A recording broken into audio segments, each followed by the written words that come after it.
We are under attack. Our faceless enemy is Actually, they do have faces, don't they?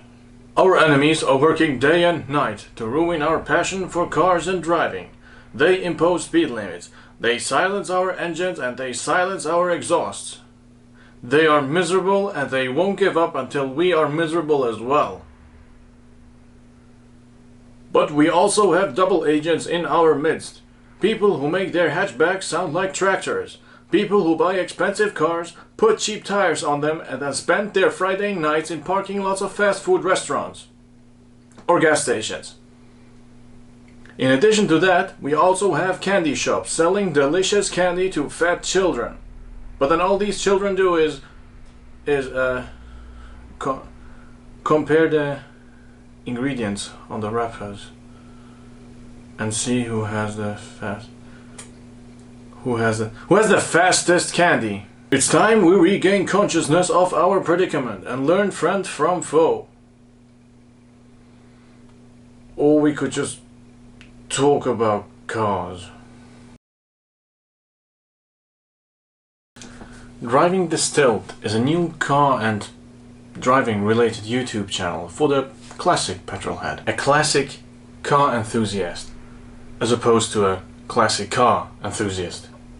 Although there's nothing wrong with being a classic car enthusiast. For the sort of driver who prefers driving a car over being seen in it. For the driver who puts grippy, expensive tires on a cheap car.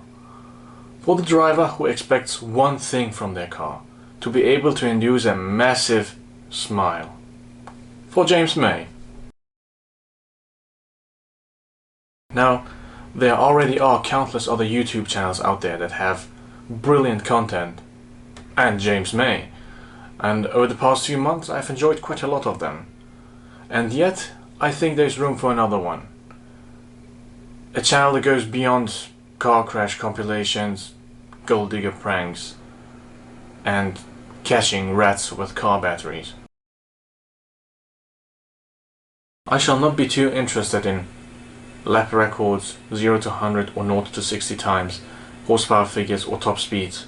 I am going to focus on how cars are to drive on real roads where we have real speed limits, where the roads might be narrow or the tarmac might not always be in perfect condition.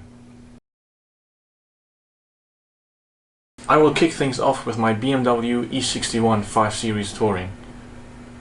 I know, it's an estate car. Let me try to explain. Growing up in England land, I assume that by the time you reach adolescence, you will be able to speak English. In Switzerland, we don't have that luxury. We grow up with different people and what they think is English. Hallo liebes Internet.